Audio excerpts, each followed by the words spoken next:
Hello, I'm Rangru. And hey, I'm Con Ulrich, and today we have a 2v2 on the map of Cho. And what can you tell us about the allies there, Ranger? Well, on the right hand side in blue, playing as the Allies, we got Azar as the 3rd Armour Division, and 3 Morgans as the 2nd Infantry Division, so an American centric team. Meanwhile, over on the Axis side, we do seem to have Uller Minya as the 12th SS Panzer Division and Metzel as the 91st Luftlandde. So definitely going to see a lot of kind of vehicle, yet a fair amount of infantry play as well. So hmm what can we expect out of this map so far? I mean, Ranger, you're going to be the strategic guy for this. What can you tell us? Well, this is a very open map, as you can tell. There's not many bunched up forests, it's a lot of just hedgerows here and yeah. So long range anti tank guns is going to be vitally important. I'm thinking for Metro as a 91st Luftlander, he can just ersatz troop and spam. You just run them across the open field, and then he can have his support guns and anti tank guns helping in the back. And for Urominya as the Trove SS, his Firefly is going to have a very nice time, as there's not really too many choke points for him to worry about. And as we all know, as the Axes do get those more heavier, powerful guns. So if Arminia can get those Panthers up, he's going to have a good time, and as long as they take advantage as for the openness of the map. I heard you mention the Firefly early on. Yet if you hmm look at Uller Minya over here, his initial build, I'm seeing a Cromwell. Do you Yep. preference that particular kind of decision? Would you actually do prefer that Firefly? Well, the Firefly is a very risky unit to pick up because it's a 200 point unit. While a Cromwell Firefly, I believe, is only it's only 100 points. But what makes the Cromwell actually not a bad starting choice? It does have that 1.2 kilometer range. So against allied anti-tank guns, those 6 pounders cannot hit the Cromwell at max range. So what I'm guessing he's doing is going to use his infantry and other units to screen in front, and then he's going to spot anti-tank guns and other nasty threats at Ray, so the Cromwell can just blow up your stationary positions rather easily. And he is using anti-tank guns, which hopefully should be enough to deal with the allied armor. It's only going to have to worry about regular M4 Shermans and Honey Stewarts, which aren't too bad. The PAC 38 guns aren't amazing, especially with the AT gun nerf. Taking us through real quick in terms of the player positions, how do you see these kind of matchups feeling on out? I mean, very often you hmm see in 2v2 maps, it ends up being kind of a 1v1 in one side of the Yep. map and a 1v1 on another one.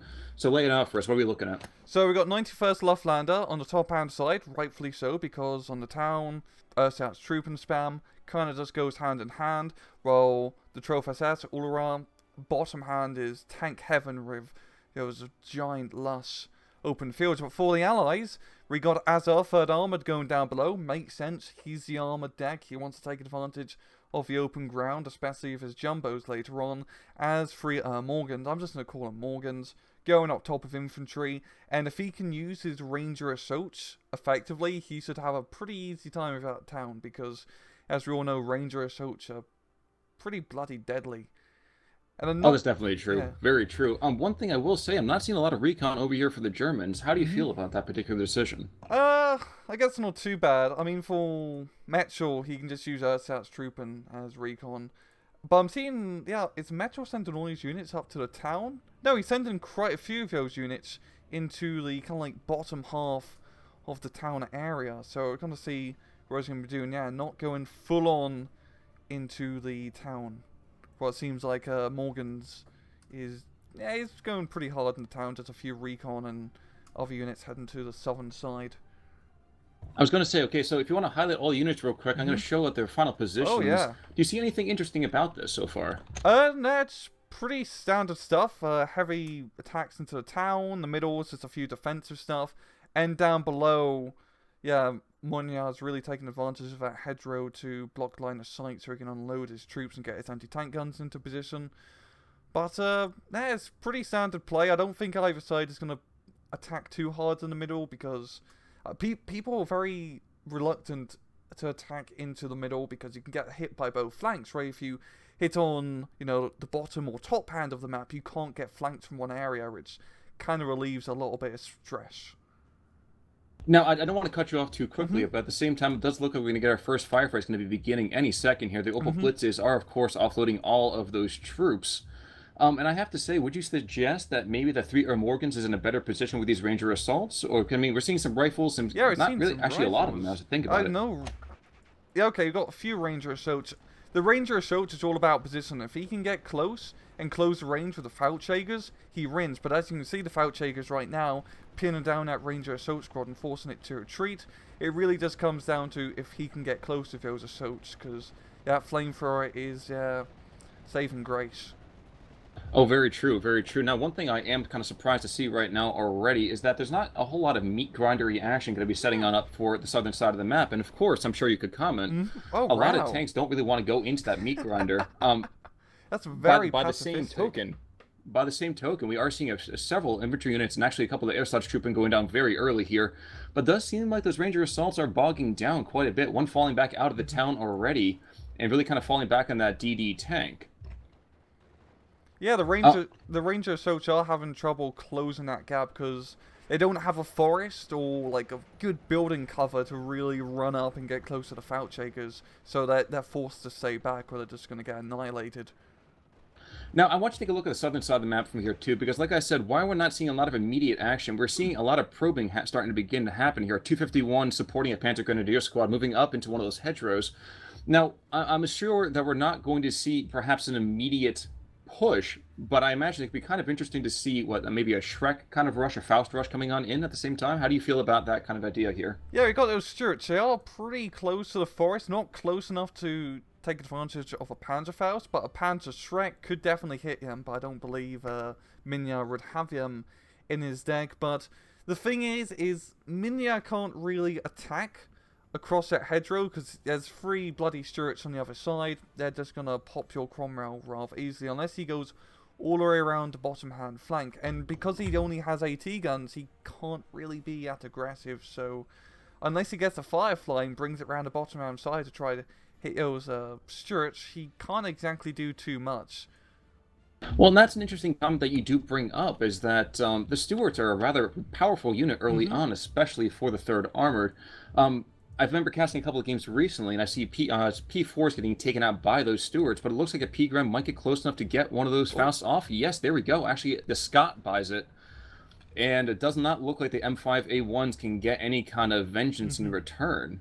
And we're starting to see bounces here. Can you identify the source from that? It looks like actually maybe the Pack 38s are getting in Yeah, the on that Pack first. fight. Yeah, they just got just enough of an angle, knocking out another Stuart. Yeah, so Asa, oh yeah, Azar is going to be forced to retreat, and they just have barely an angle to shoot at those Stuarts as they poke around. So Azar's going to be forced to be rather defensive, as we've got some Panda Grenadiers and whatnot being brought up. As he's Now, going to what lose should that we tree be line. expecting from something like these first reinforcements, though, too? We're starting to see some Mm-hmm. Allied troops coming in, a T-30 HMC in the north, so a nice little bit Oh of yeah. ranged artillery there, as well as some infantry. But what should we expect out of the Germans? I mean, of course, the 91st Luftland is going to be very infantry-centric, Yep. very kind of off-mappy. Yeah, we would have got an Um, off-map party being brought up at 210 that's mil.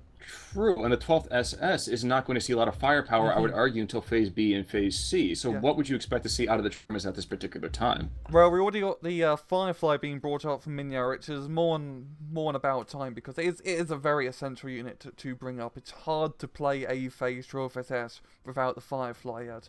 Personally, I really hate using it because how risky it is to use, but I think it's just going to be pretty standard. Some infantry, some artillery, maybe a bit of recon, or maybe a fire support vehicle, because as you can see in middle, they are already starting to probe a little bit with their Panzer Grenadiers. And I'm guessing for Metchel, it's going to be a lot of Ersatz trooping, because you can't get enough Ersatz trooping there wonderful. I would agree. I would agree. Now, one thing that surprised me a little bit, and actually making me a little bit nervous right now, is that you do see three Morgans.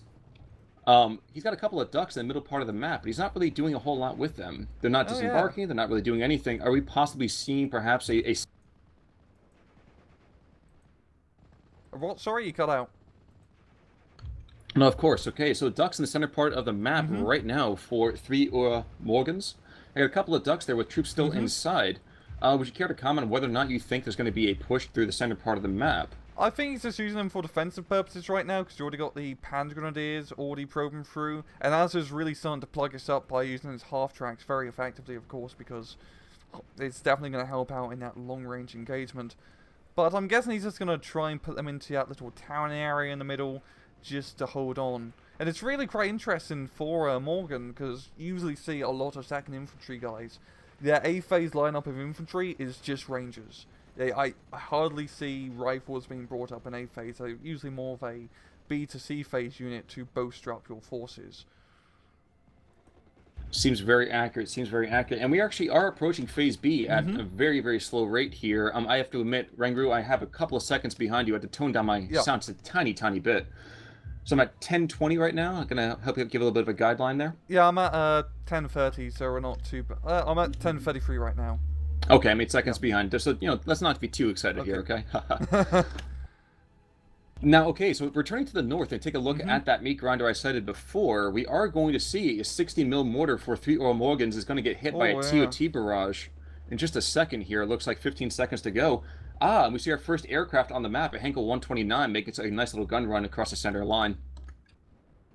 Now, what I'm a little bit interested to see for myself is to whether or not we are going to see all that second infantry getting pushed back out of the town center. Oh yeah, it definitely looks like it. The rifles aren't exactly great units, especially when fighting Feldjägers, which are bloody brilliant Ubermensch.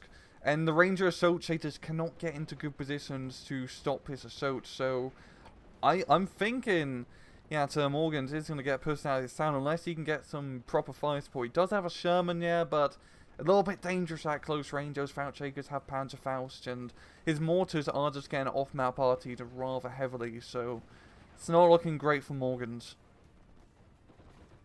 Definitely fair, definitely fair. Now, if you are 3 Earl Morgans, though, how would you play this particular situation? I mean, obviously, the second infantry doesn't have a lot of armored vehicles to really call on, and their anti-tank tends to come a little bit later in the game, Phase B, Phase C, before you have any sort of significant anti-tank presence.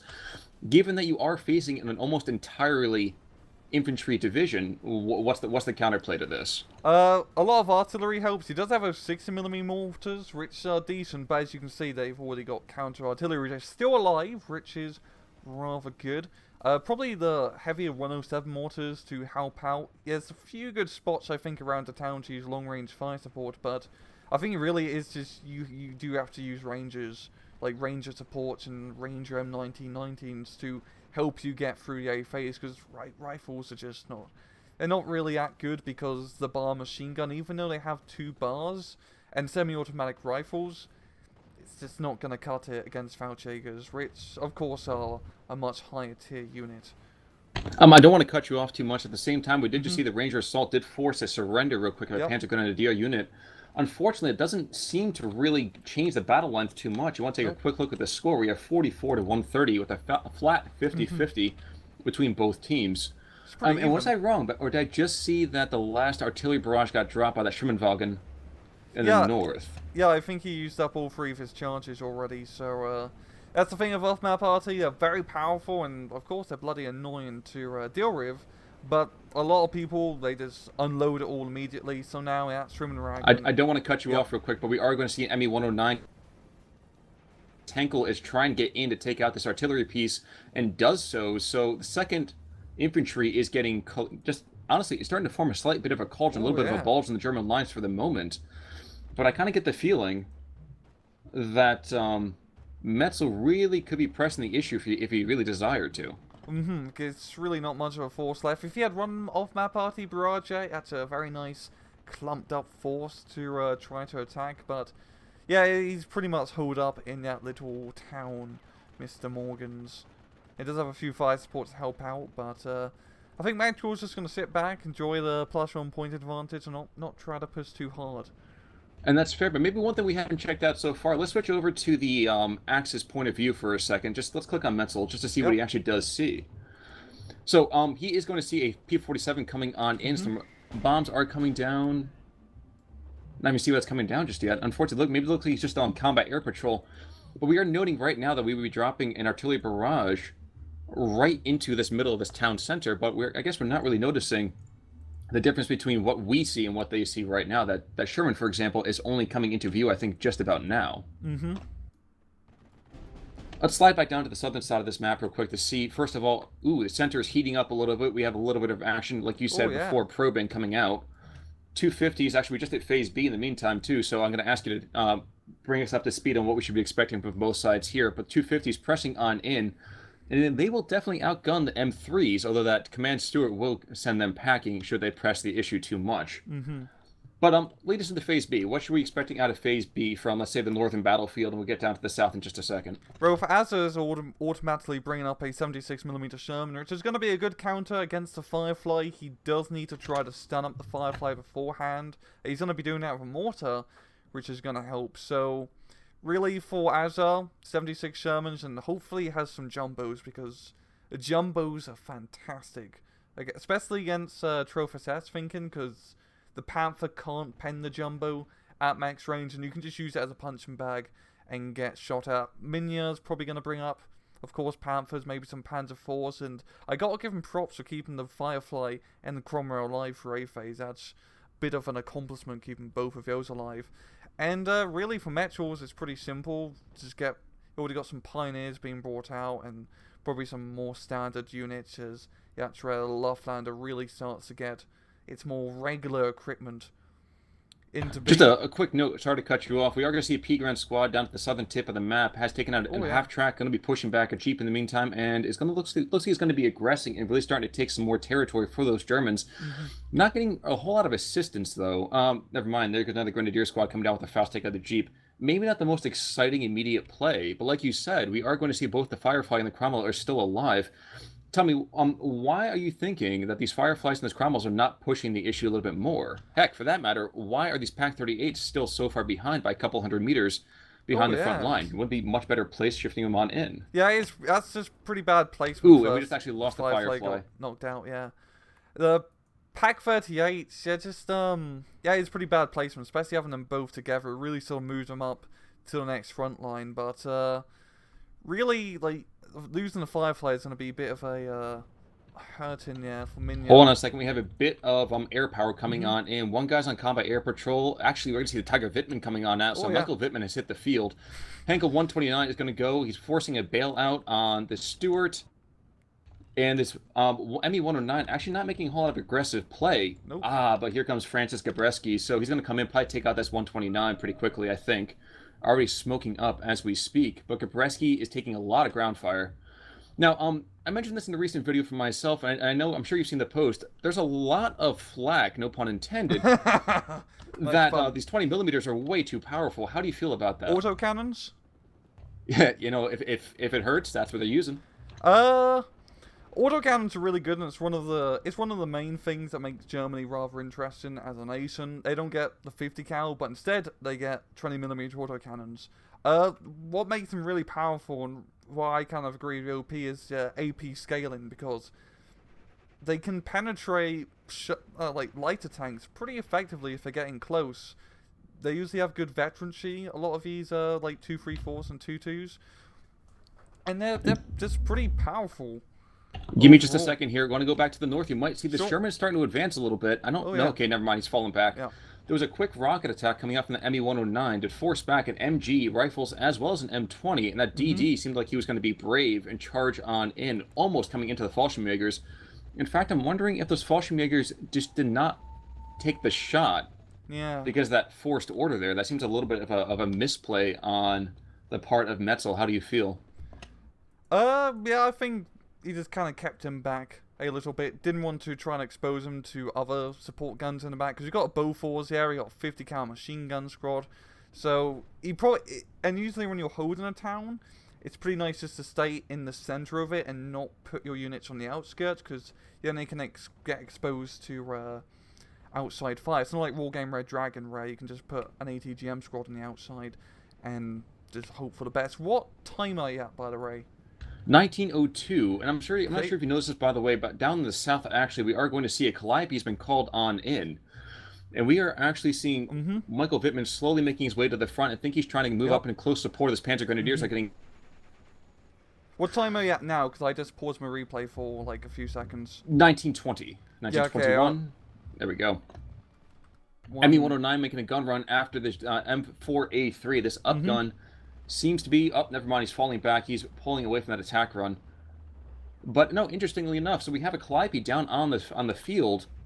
And I don't know if you're a Company Furious 2 guy, but at the same time, Yep. quite a powerful vehicle in Company of Heroes too. How do you feel about its particular effectiveness here? The Calliope's wonderful. It's one of the flavor units that the Third Armor has. Oh, Because, whoa, whoa! I hate to cut you off. Michael Vittman goes got down as Stewart takes him out. Stuart, there we go. There we go. Wow, that's a shame right that there. That was pretty silly using the Michael Rittman like that. Completely unsupported.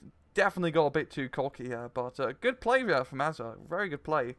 I definitely agree. And again, another thing, actually speaking of indirect fire in the south to the north, we're actually going to have a xylophone coming on in, basically the American version of the Katyusha. Yep.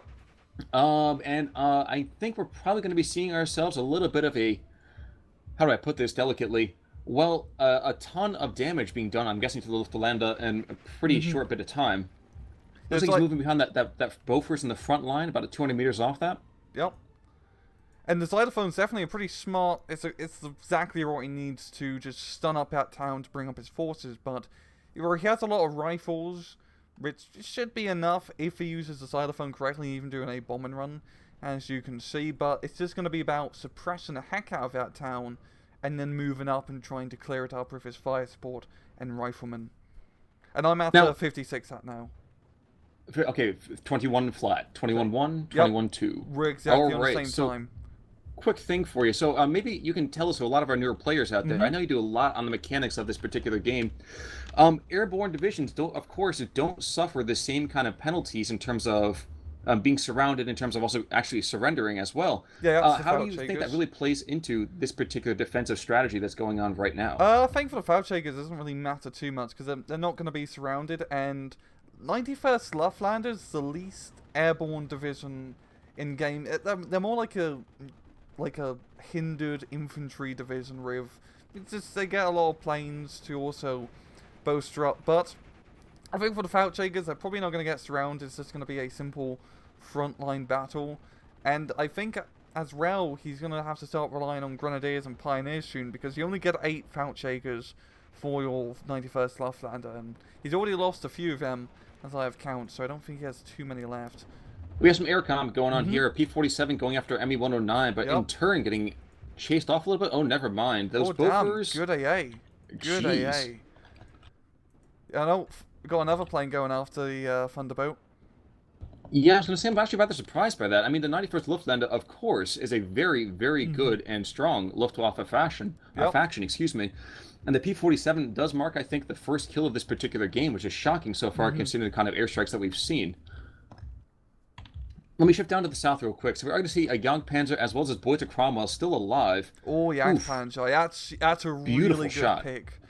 He hasn't been too close up, which I don't like, but the Jagdpanzer is wonderful against Third Armored, because max AP at Third Armored has 14 with their 76mm static anti-tank guns. And you can see it happening already. That Command Stewart, I think, was that the same one who took out Vittman before? I don't know. Yeah, it was the same run as. Oh, jeez. Okay, so they're already paying the blood price for it. Although we have a couple of jumbos coming back around as well. Now, and here's something that honestly, for me, you could clear up a little bit more. I don't see a lot of the top players really running with a lot of support vehicles. So, why people tend to bring in a lot of earlier GMCs? In terms of the allies? Frankly, actually, with both. I mean, you'd often see Panzer Grenadier groups very quickly. Ooh, recon, excuse me, not a recon squad. See crew killed on one of the Jagdpanzers. What I was going to say is that very often we are going to see that nice little double kill right there. That's why you don't group up units, mate. That is terrible. That's 380 points lost, yeah. And actually, looks like we're going to see some more of that. Let's drop the support for right now. We actually going to see 2 more P4s coming in just to the northwest of that. Ooh, the Beuter Cromwell as well buys it. Jeez, that's some real good use of those 76mm Shermans, man. Taking advantage of the long range that they have. And, yeah, Azza's really starting to turn his back around. With just 76 Shermans, no jumbos at all, which is quite impressive, I have to admit, because those 76s are pretty weak, a bit more exposed. Oh, just missed the xylophone going down to the north. I think it was the ME-109 made a nice little rocket attack against it. But it does seem like that's given at least fresh life over to the Americans for the moment. They are down 730 tickets, then it leads only growing at the same time. We're seeing more infantry being thrown into the grinder. This Sherman is, shockingly enough, still alive. Yeah, it's pretty amazing he managed to keep it alive, especially with all the Fallchakers around, but he's in a good position. He's going to give a lot of fire support, already hitting up at one Fallchaker squad, and Sherman's great fire support units, of course, because of their overabundance of bloody 50 cal machine guns. Well, it's only one 50 cal machine gun, but that's more than enough in most cases. And yeah, he's Well, and the Browning M1919 isn't too bad either. And frankly, he Yeah. still has 4,400 rounds with that too. Yeah, you get a lot of machine gun ammunition, and yeah, Sherman's is a good fire support unit overall, and he's starting to push back through his meat grinder as a lot of those Fallchakers and Ersatz Trooper are forced him to retreat, and it's because he is using his fire support correctly. Where if looking at Luftlander guy, all he has is infantry, and he cannot kill these Shermans and them Trenties with just infantry at that range. You need to Stug or some air power to try and even the odds. And it seems like he's finally had enough, though. Ooh, first of all, we actually have a house-to-house fighting, and the rifles yep. quickly just completely take out that unit. Yep. I have to highlight that. You just never see enough of that these days. Yeah, it's definitely a missed opportunity. In war games, you out a lot more because the sectors are much bigger, and it is pretty hard to run them up into buildings because building areas are rather small. But yeah, pretty damn good use because American semi-automatic rifles are better in both actions. Yeah, and he did get against the South Trooping Squad, so a rather easy kill. All bombing on there from P-47. Wow, good lord. Check out the southern part of the map yet again. Okay, so we have these upgun wow. Shermans, and this entire 3rd Armor front seems to be completely and totally collapsed as far as Metzel's troops are concerned. Actually, not Metzel, excuse me, Uller Minya is concerned. Metzel is finally being called into the fight, though. Henkel making a gun run after one of these Shermans, but there's an awful lot of anti-air that'll still be in the area. M15 making some fire. Oh my gosh, P4 going down in the meantime as well. Panzer IV going down too. Jeez. Yeah, the B3, I don't think he's going to be able to get out of that one alive. The Mustang is hot on his tail. I mean, it is very risky using 129s without air superiority because without AI actually killed it. That's rather rare. Because, well, and that's something I wanted to actually bring up. While we're seeing a Panther G coming on in and some 109s on combat air patrol, are you really thinking that this is a fantastic 3rd Armored play, or is it honestly some missed opportunities by our German players? I think I don't want to discredit Azur, of course. He's doing a good job, especially flanking or really getting a side shot on Michael Rittman. But I'm just looking at Minya, and he's made a lot of bad choices, rushing up the Tiger, keeping 2 Jagdpanzers, getting them flanked by a single 76 Sherman, and then losing both of them. He had a lot of those, and losing the Panzer IV earlier too, he had a lot of those really useful power units that could have helped him break through his 3rd Armoured front, but he lost them, and now he's on the opposite end of the spectrum, as we just got so many Shermans out here from Azur. I do want to highlight real quick, and actually I'm going to go to actual real-world history for just a second here. Right. While we are going to see an ME-109 look like he's making another gun run, oh, never mind. Air combat galore, and I don't think this ME-109 is going to make it too easily. Nope. Hankel did go down, and I believe this ME-109 is going to probably buy it soon by himself. Yeah, maybe not. Maybe not. The Thunderbolt doesn't have enough turn radius to really effectively chase it, and it might be able to... Oh, it's just going to evac it, which is probably a smart move, and... Yeah, another 109 being brought out, so a lot of airplay from Mitchell. Okay, so actually, Rangu, if I understand correctly, you are actually very well versed in a lot of World War II history and artifacts. Is that right? Yeah, I do it for a living. It's rather fun. So actually, one thing I was going to bring up to you is that, of course, in a game like this, there's always a little bit of kind of, let's say variability between the historical capabilities of these vehicles. So far, how do you feel these vehicles actually do represent their real-world counterparts? I think Eugene's done a really good job of showing their real-world counterparts, and they're pretty realistic in terms of how they function. Of course, armor values and AP values and whatnot are a little bit We're going to get back to that in gamified. just a second. Yep. You go to the center part of the map, we'll see a P4 has been bouncing like crazy, and Metzel's going to drop an artillery barrage. Question is, what's that going to do? Okay, we've seen actually a lot of stress happening right in the middle part of the map, falling back. Ooh, not too bad, actually. This could reverse some of the momentum a little bit. Panther went down too by 76 Sherman, which is not good. That's not a good loss. Though we have another one coming in just to the south of all the craters in that road right there. and another Henkel making another run and then in the Oh, same part of the map. He's not looking to lose any of those though. He's no. got 3 Me-109s right there. That's a lot of air support, and you really need those air support when you bring up those angles, because as you saw before, when they don't have any air superiority fighters covering them, just like the bombing runs over Germany with B-17s, they end up getting shot down. And that's actually a great point. Very often we don't really kind of recognize the how, to me anyway, and maybe you can kind of also speak to this Mm-hmm. yourself, but a lot of the ground attack planes really were obsolete by the time this stage of the war came around. I mean, the Junkers, especially for the Germans, Mm-hmm. were not the most kind of up-to-date equipment even when the war started. Yeah, the Germany's, well, if we're talking like historical stuff, much more focus on their fighters because they're playing a much more defensive role during the Second World War, trying to stop Allied bombing runs. So they never really upgraded or used heavy bombers to such an extent. And I find it quite interesting that they decided to slap bloody anti-tank guns onto planes and hope for the best, because it's rather risky to do, and it's pretty much a physics feat, I think, to get a Pak-40 to sort of fire in a plane of that size. Well, and maybe you can comment. I can't say Hmm. for sure, but I think I've read somewhere recently that that kind of strategy, though, was still the predecessor towards the modern kind of gunships that we do Yeah. see. I mean, the famed AC-130, for Hmm. example. Yeah, they use the like ground attack AT guns pretty effectively, while the Allies they just rely on rockets to try to knock out German Panzer tanks. So you kind of got two school of thoughts, and you could kind of say, yeah, Real quick, I'm sorry, we can get right back to that. Messel's going to drop another artillery barrage to the southeast, right where that GMC is. Doesn't look like he's doing a lot of immediate damage, a little hmm, bit more just freaking troops out, and I believe another one's coming up in the north in about another 15 or 20. yep. I'm sorry, you were saying, please go for it. But yeah, it's just two different schools of thought, and they definitely saw it rallying game with the Allies using Typhoon ATs and P-47 anti-tank planes to try to knock out tanks, while the Germans have to rely on the B-3 and the B-1 and the obsolete Stuka to try and knock out Allied tanks. And the nerfs CM have made them a lot less effective, but the B-3 is still an absolute goddamn killer. It's very 50-50, I find it. Sometimes they can just kill a lot of tanks, other times they miss every single gun run. One thing I think we should probably mention over here is that the 91st Luftland is calling a lot of airstrikes in on the town itself, Hmm. which is actually resulting in a fair bit of both stress for their own troops as well as the enemy. And I think it's always kind of something amusing that we don't really think about, especially in this particular game. Rocket attack landing just right by that DD tank. Yep.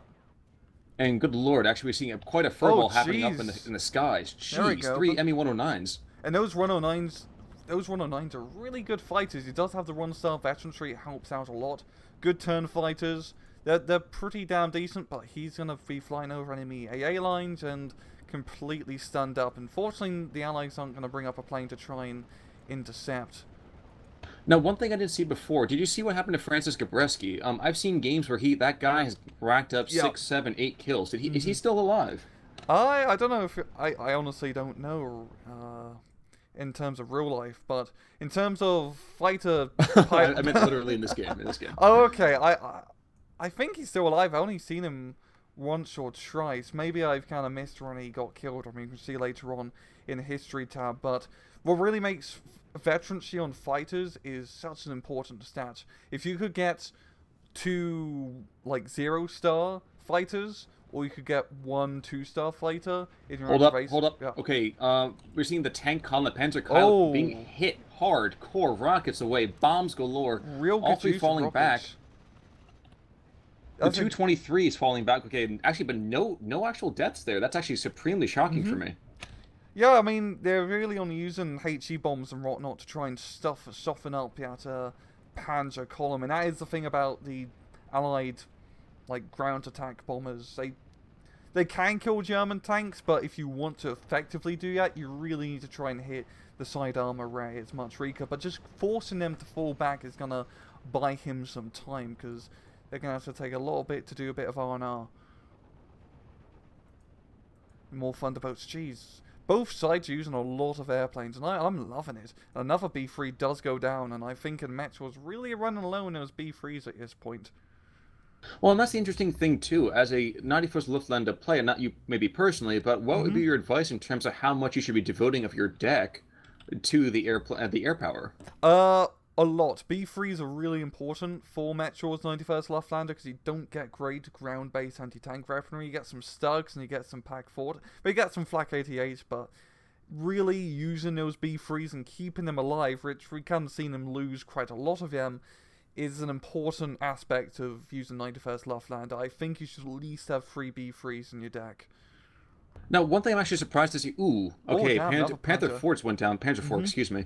But we're also seeing now the Panther is kind of charging forward as well. Looks like we're going to see some engagements. Where's he taking fire from? I can't even see. He's taking fire from the 76 Sherman on the right, and if he stays at range, he's going to be safe and sound because the 76 Sherman cannot penetrate or reliably penetrate at that range. So he's going to do the smart thing and pull it back, and he's bringing up an AT gun, which I believe is the heavy 76mm, which should just be enough to kill the Panther G.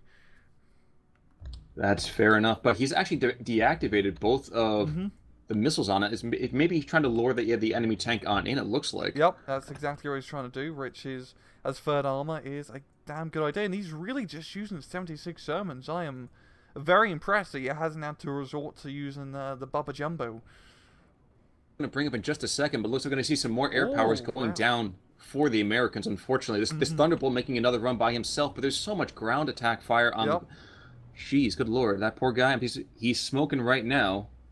Definitely a health hazard, and looks like he's going to make it out alive anyway, though, shockingly enough. Yep. Fortunately for the Allies, especially these P-47 Thunderbolts, as they are faster than the Messerschmitt by quite a bit. I believe they get 100 kilometers, so it does allow him to escape the Messerschmitt air superiority RAF. As the Messerschmitt is much more, I'd say, a defensive fighter. Now, check in real quick with me up to the north. We have seen, of course, that 3 Ura Morgan has called in a little bit of off-map support, and you can see the evidence of that just to the western portion of what remains of that town. Not much. Now, what I really did want to highlight, though, is that the 2nd Infantry, despite really having a hard time initially, has paid for every single inch with blood and sweat, but it looks like they're on the verge, really, of forcing the Germans completely out of it. He just needs to... Well, the Germans don't have many Fallschlägers left alive, few Pioneers. I think if he does one final push to have some fire support backing him up, he should do rather well. But I also thinking it'd probably been a good idea for him to try go around the southern end of the town, use his superior fire support against the 91st Loftlander, and try to cut off the resupply line, or the hard resupply line into the town, and just completely surround it and then attack in instead of going in full frontal. Another throwball happening down to the south. We are seeing P-47s galore. That is both sides really loving their air power, and that's a good thing because, of course, they see Mustang chasing down that Messerschmitt. Yes, he does seem to have gone down now, doesn't he? But he's got to make it back to his own lines now, and there's a lot of ground fire here. Yep, quite a bit of ground fire. He's got those mobile wagons and 251/17s. And just enough to forcing that Mustang to fall back home. And there's a lot of Thunderbolts, and Thunderbolts are great. Especially that single bomber run with the 230-kilogram bomb that can knock out static in place. Quick note, though, we are going to see an M4A3 penetrating the German front line. He's already got one mobile wagon on the retreat, and it looks like he's got a fairly decent vision on pretty much everything he wants to kill. That's a perfect area. You can pretty much, if I look for myself, he can steal all those AA and he can shoot it. The Panther's not in range to. And he actually has another brother coming on up as well. Actually, switch right over to the eye selection form. It's a rather incredible target-rich environment here. Oh yeah, that is knocking out all the AA. Definitely make it much easier for his planes to come around. But if you take a look back into all view, we got his Panther's going to be popping around the corner to try and kill the 76 Sherman. It's definitely going to be able to kill Run. But, and does, as you can see right there. One does go down immediately. But the other one managed to shoot first. I think the Panther's going to get I don't think it is. I think that... There goes the up gun. Good use of the Panther flanking around. And because the 76 Shermans are facing more towards the south, they couldn't turn around in time to deal with that Panther threat. And Jesus Christ, those 109s. Now, I have to admit, one thing I've been disappointed by on most of this map so far is that we actually haven't seen a little bit of coordination between the players, other than just to say Metzel's air power has been thrust all over the map. Yeah. Looking at the way the town looks right now, do you think it might have behooved Ula Minya to send at least one heavier tank up to the north? I don't think really a tank would have helped for him. Just just 5 support units. Like a Stug right now for Metro's all they really need, and all they really needed before, because yeah, it's good enough for 5 support. It can deal with those other Shermans and whatnot. I think it's really just fine for them doing the separate 1v1s on this map, because it is rather big. It is hard to delegate the tasks, and for Drelf SS, you can only bring up Panzer Grenadiers, and yeah, very limited in supply, so I'm guessing Minya want to do save them for themselves. But looking at Softmap Party, I think Morgan should be able to penetrate and capture the rest of the town, as Blue Force slowly catching up in that plus run, right on the heels of the Axis in terms of points. And I'm happy you brought that up. I was going to make a note of that myself. It does seem that the Northern Front, it's not obviously completely calmed down, as we actually are seeing a new burst of troops being sent in there. But does seem to have petered out more or less. We are going to see a little bit more action happening over here to the south. MGMCs being called in galore for lots of anti-air. Oh, yeah. And frankly, a lot of just air-to-air fighting going on. Now, you said before, that's really kind of shocking that Azar has not been calling in any jumbos whatsoever. Given the supply situation that he has in this Phase C, do you see that as kind of a misplay, or just a stylistic choice? Or what could really be a good idea with this? I think it's really just a stylistic choice. There's another dude on Steel Division subreddit who just made a 3rd Armored deck that was just 75mm Shermans. So I'm guessing he's just doing a match with only 76mm, which you can make work, but jumbos are very easy to use, and I think it would have helped a lot with trying to make a breakthrough through the middle portion, like the crossroads portion of that southern hand sign, because he can use that, just tank the Panther, it kills the Panther, and then he can just go on through the rest of the area, laugh as it bounces off his frontal hull, and yeah, just do a pretty decent breakthrough. But for now, as he's holding on, he's using the hedgerows as line of sight blockers rather effectively, so this is going to be about rather, well, we don't really have to attack because he also at the +1 point advantage. No, we just did see the Allies are now ahead in terms of tickets. Now, one thing I am a little bit nervous about is that 76mm that you were talking about before. He is definitely saddling on forwards into this tree line. He's going to be right next to these SPOP troops. Oh, yeah. And indeed, even with the Wolverine in support, I don't know if it's really the greatest place for him to be.